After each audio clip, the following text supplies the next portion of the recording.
there's this whole big debate right now about AI. Okay, let's just be honest. It's AI, artificial intelligence of ChatGPT or any of the other ones. It's real and it's not going away. Hey everyone, this is Beckie. And I'm Angie. And welcome to Real Talk with Beckie and Angie. Behind the scenes, we literally, even though we do this every week or so, Beckie and I are always trying to get ourselves around the same height. We're trying to get our colors similar. Yeah, like, yeah. And then, okay, are you ready for it? Ready? Yeah, I got this. I'm still really close. So this is what we end up doing for, like you said, about 23 minutes or so before we get started. We chit chat and then we try and figure out our colors. And we don't look the same. And so if you're watching this on YouTube and you see that we're not the same, you know what? We're not the same. Period. We're not the same. If you're listening to us and imagine us not the same. Okay. There you go. I was going to say, how would you imagine us? Totally different. I think it's pretty damn good, actually. I did my bio yesterday. My biography is random. I mean, it's on different platforms. It's very different. So I want to streamline it. So I was using AI to do that. Well, if you ask AI, depending on who you're using, and I said, who is Angie Strader? It won't tell you, by the way. So anyway, I said, I need a bio, and here are the things that I have on platforms. Please combine these to make something succinct. Oh, so you copy and pasted from different platforms and popped it in there for your prompt? Okay, good idea. Mm-hmm. I like it. I'm like, this one, and put them all in there. Funny thing is that when I got my bio or suggestions, we had quite a conversation back and forth, by the way. I was like, I don't like that. But could you change that? It's bizarre. But I'm having this conversation about, I kind of like that. Can you tweak this? And you can use that language, by the way. Mm-hmm. Can you tweak it? But some of the things, I know of at least 2 things that were brought into my bio that were not prompts that I put in, that came from somewhere out that I had in other places. It pulled it from the world out there, found it as well, and incorporated it into my bio because I guess it felt it was important enough to add it in. But things like using AI, it's not going away, but it's what you put into AI, I think, is going to be the most important. We can't just ask it for everything. To me, you absolutely can. I don't think that's responsible, though. I want to put enough information in that it's my voice, my message, it's just cleaned up a little bit. And I'm not spending hours doing it. Yeah. That's all. And since it's not going away, those that adopt are going to just have an easier time. You can't fight it. You just can't fight it. It makes life easier. It really does. I remember one of the biggest things that was like an issue of a back and forth when I was still at 360 Wraps is millennials. I've always been the oldest in the whole team. They're all millennials. And I used to hear so much bashing from people about millennials. They don't work as hard. They do. I mean, just all that. I'm not going to go through the whole litany of things about millennials, but 2 things. One is Felicia and I were at a women's conference in Manhattan, and some women were millennial bashing. And she leans over to me and she goes, Mom, y'all raised us. You are absolutely correct. Who created these monsters? We did. Our generation did. That's one thing. But the other thing is they just work differently. If their job's done, go home. If you can work from home, work from home. They just have a different way of doing things. And because of technology, they can get things done so much faster than we could. And why struggle? I was on a call this morning about social media training, and she said, ChatGPT, AI, whatever you're using, is really not meant to just simply copy and paste. It's not just total. What it is, if you use it, this is my word, properly, responsibly, to use it as inspiration. And you can copy and paste it and then change words. So it really is your voice. I'll ask for it to write an email with a friendly, humorous tone. And in the friendly, humorous tone, it really does. It's like, I'm reading through them like, nailed it. You totally nailed it. And I like to change some words and have it be more like it is my message. But I find myself writing emails or writing things, and I'm like, okay, I like this.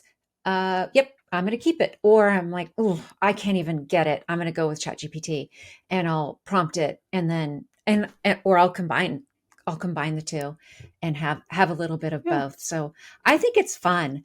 It's entertaining. If nothing else, it's Yes. entertaining. Yeah. For my social media, And I use it. oh my gosh, for my social media, I got really high there. It's been really great.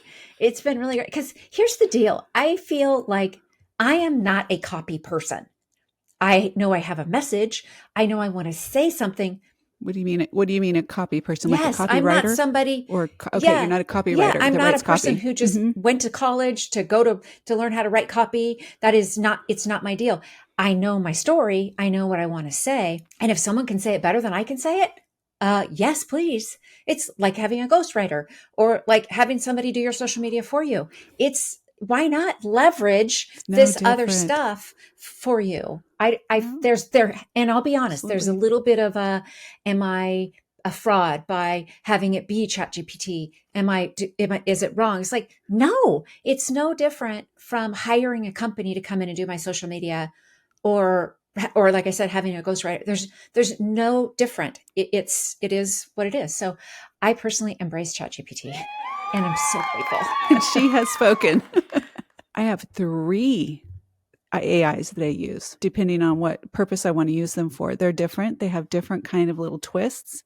And I just sometimes I'm like, I'm going to take this, I'm going to put it into there and see what this one says. And I just tweak it and play with it. And I mean, I can always use legit, not fake, legit, with my opportunities around brain Hmm. damage. This has made my life so much easier. I mean, I used to struggle just to get a simple email written. That's why I quit doing social media. I had really taken almost probably at least a year. I mean, a little bit here and a little bit there, but at least a year off because my brain capacity to do social media, to write things out, and then do other things just wasn't there. So what do? Give up something. So social media just didn't have the appeal to me.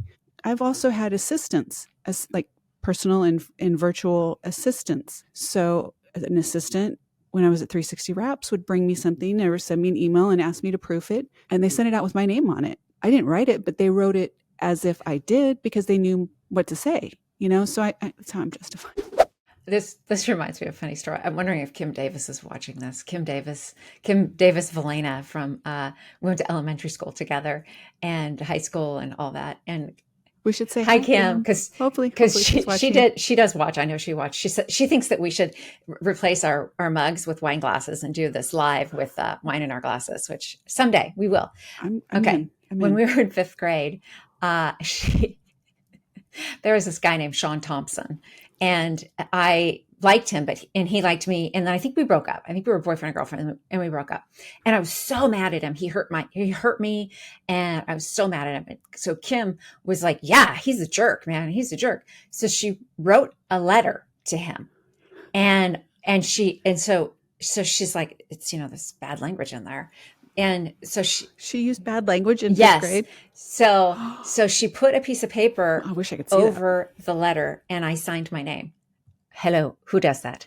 I never sign things without reading them anymore. Well, You kind of didn't read it? as correct. I did not read it. And I know, my bad. And so she takes it over and hands it to Sean, who opens Oh my it, God. reads it, and takes it directly to the teacher.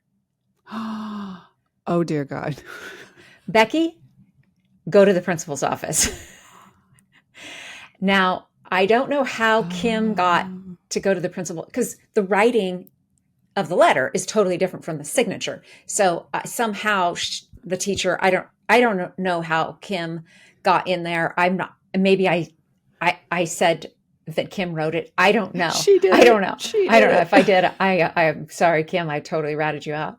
But we're sitting in the Now you're saying yeah. this, you're like, oh, I know, shoot, I man. ratted her out. And so Kim and I were sitting in the principal's office, Mr. Hibden. Oh my gosh. And my dad got to pick me up from school because we got sent home. And my dad. Oh, that's bad. What did she? Okay. So all I know is if she were here now, she could tell us. I know the F word was in there, and that's all I know. And to this day, neither one of us remember because I don't think I ever got to read it because I never. The teacher certainly didn't give it back to me. Oh, here's your letter. You Yeah. bad kid. So I don't know and Kim can't remember what it is. And who knows where Sean Thompson is. In fifth grade, you had a personal assistant in fifth grade. I did. I did. Kimberly Dawn Davis Valena was my personal assistant. Nice job. Yeah.